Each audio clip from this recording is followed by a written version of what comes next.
Hello everyone, welcome back to our YouTube channel. आज की video बहुत इंपॉर्टेंट होने वाली है क्योंकि जो भी हमने पहले की वीडियोस में सीखा है उसको आज हम प्रैक्टिकली अप्लाई करने की कोशिश करेंगे। आज मैं आपको बताने वाला हूं कि कैसे हम म्यूचुअल फंड स्कीम सेलेक्ट करते हैं और उसमें मैं आपको अपनी रिक्वायरमेंट के हिसाब से म्यूचुअल फंड स्कीम सेलेक्ट करूंगा। और ये पूरी वीडियो जो होगी वो सिर्फ और सिर्फ कॉमन सेंस बेस पे होगी। So even if you are beginner और आपको म्यूचुअल फंड के बारे में कुछ भी नहीं पता है ना, तब भी आपको बहुत कुछ इस वीडियो को देखने के बाद समझ में आएगा। और आफ्टर वॉचिंग 1 और 2 टाइम दिस वीडियो आप खुद इंडिपेंडेंटली इन चीजों को इवैल्यूएट कर पाओगे।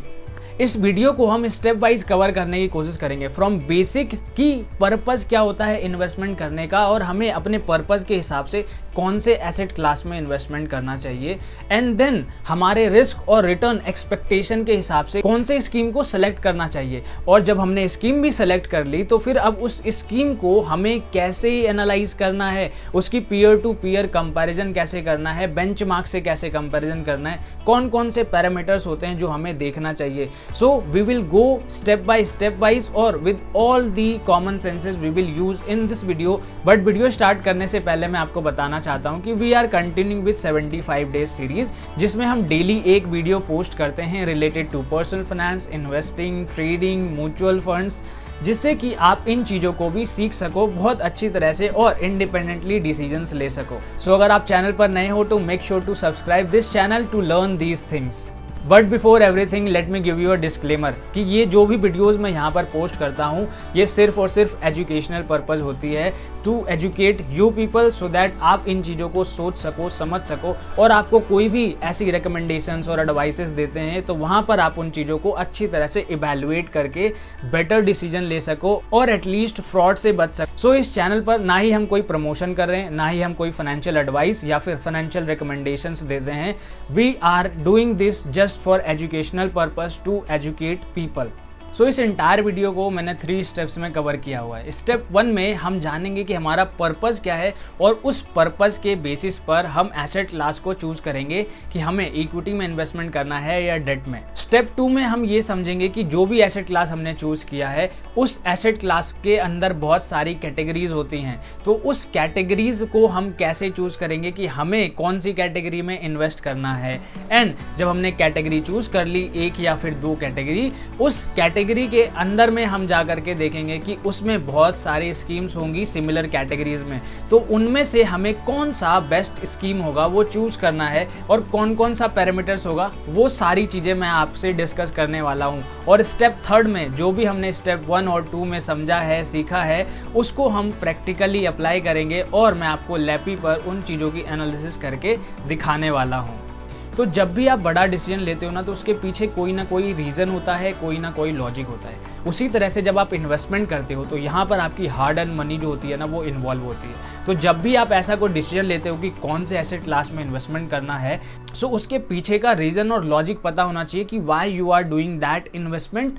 ठीक है, उसका पर्पस क्या है, क्योंकि आप ऐसे ही किसी भी एसेट क्लास में पैसे नहीं डाल सकते हो, है ना। तो मैं आपको सिंपल भाषा में बताता हूँ कि देखो 2 कैटेगरीज हैं जहाँ पर म्यूचुअल फंड मोस्टली इन्वॉल्व होते हैं। पहला होता है इक्विटी, दूसरा होता है डेट कैटेगरी। अब इन कैटेगरी को हम कैसे बाइफरकेट कर सकते हैं अपनी रिक्वायरमेंट के हिसाब से।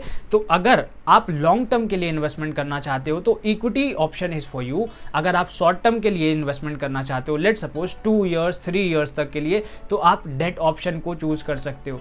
अदरवाइज आप कॉम्बिनेशन ऑफ बोथ, मतलब इक्विटी या फिर उसमें कुछ पोर्शन जो होगा वो डेट का इन्वॉल्व करके रख सकते हो। दैट डिपेंड्स, ठीक है, that depends on individual to individual requirements. So अगर आपका जो गोल है, गोल इन द सेंस कि अगर आप वेल्थ मैक्सिमाइजेशन के लिए करते हो या फिर आप रिटायरमेंट पर्पस, चिल्ड्रंस की एजुकेशन हो गई, उनकी मैरिज हो गई, या फिर सपोज कि आपको कुछ टाइम बाद घर लेना है, या फिर एक स्पेसिफिक रिक्वायरमेंट जैसे कि 2 साल बाद मुझे कार खरीदनी है। सो ये सारे जो होते हैं वो ये गोल्स होते हैं और इन गोल्स के बेसिस पर आप डिसीजन लेते हो कि आपको कहाँ पर इन्वेस्टमेंट करना है। तो अगर आपका गोल शॉर्ट टर्म है तो आप डेट फंड को चूज कर सकते हो, अगर आपका गोल लॉन्ग टर्म है तो आप इक्विटी फंड्स को चूज कर सकते हो, या फिर आप कॉम्बिनेशन ऑफ बोथ भी बना सकते हो। दैट डिपेंड करता है इंडिविजुअल टू इंडिविजुअल रिक्वायरमेंट। ये पूरी वीडियो मैंने अपनी रिक्वायरमेंट के हिसाब से बनाई हुई है। तो मुझे इन्वेस्टमेंट करना है वेल्थ मैक्सिमाइजेशन के लिए तो मैं चूज करूंगा इक्विटी ऑप्शन, और इसी तरह से आप भी डिसीजंस ले सकते हो।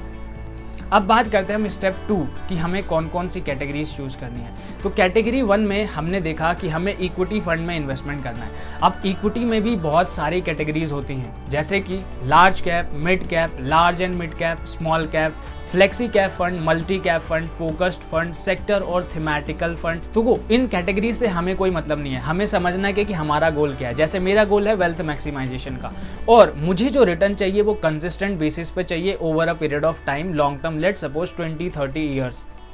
और मैं थोड़ा बहुत रिस्क लेने के लिए तैयार हूँ, क्योंकि मैं अभी अपने अर्ली एज में हूँ, यंग 20s में हूँ, तो मैं रिस्क ले सकता हूँ। एंड इसके बेसिस पर मैं इन कैटेगरीज में से 2 पर्टिकुलर कैटेगरी चूज करूँगा। अब इन कैटेगरीज में मैं इस तरह से चूज करूँगा कि मुझे वेल्थ मैक्सिमाइज करना है और मुझे एक ऐसा फंड चाहिए जहां से मेरे को हायर रिटर्न मिले, जो ज़्यादा अल्फा जनरेट करके दे।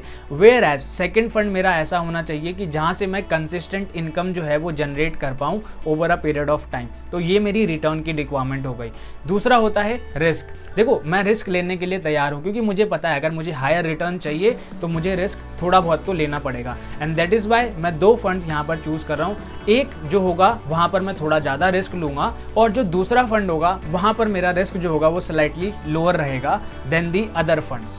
और अगर हम रिटर्न के पर्सपेक्टिव से देखते तो मिड कैप और स्मॉल कैप फंड्स जो होते हैं उनमें हायर रिटर्न जनरेट करने का पोटेंशियल होता है than the large cap funds. और अगर हम रिस्क पर्सपेक्टिव से बात करते हैं तो इसीलिए स्मॉल कैप और मिड कैप जो होते हैं वो थोड़ा ज़्यादा रिस्की होते हैं than the large cap funds. तो अगर हम पहले फंड की बात करते हैं जो मुझे चूज़ करना है, तो I would choose mid cap fund, या फिर मैं मल्टी कैप फंड में इन्वेस्टमेंट करना प्रेफर करूँगा। और फंड नंबर 2 जहां से मुझे कंसिस्टेंट रिटर्न की एक्सपेक्टेशन है, वहां पर मैं लार्ज कैप फंड को चूज करूंगा। ये सारी चीजें अगर डिटेल में समझनी है ना, तो इनको मैंने सेपरेट वीडियोस में कवर किया हुआ है, कैपिटलाइजेशन की वीडियोस में, रिस्क और रिटर्न की वीडियोस में। तो आप उनको जा करके ना रेफर कर सकते हो, सो दैट आपको और अच्छी बेटर अंडरस्टैंडिंग मिलेगी। अब यहाँ पर हमने कैटेगराइजेशन चूज कर ली है। अब हमें पर्टिकुलर स्कीम्स चूज करना है कि कौन से स्कीम में मुझे इन्वेस्टमेंट करना है। अब देखो, हमने फंड चूज कर लिया है, कैटेगरी चूज कर लिया है। अब उस कैटेगरी में डिफरेंट म्यूचुअल फंड कंपनियां डिफरेंट प्रोडक्ट जो है वो अपना सेल कर रही हैं। अब उनमें से मुझे बेस्ट स्कीम चूज करना है, तो वो मैं कैसे करूँगा और वो पैरामीटर्स क्या क्या होंगे उसके बारे में मैं आपको पहले बताता हूँ। देखो, हम ज़्यादा चीज़ नहीं देखने वाले, 2 से 3 चीज़ देखेंगे एंड दैट इज़ इनफ। ठीक है, आप इन 2-3 चीज़ों के बेसिस पर ही सिलेक्ट कर सकते हो कौन सा स्कीम जो है वो बेस्ट है। सबसे पहला जो होगा वो होगा रिटर्न।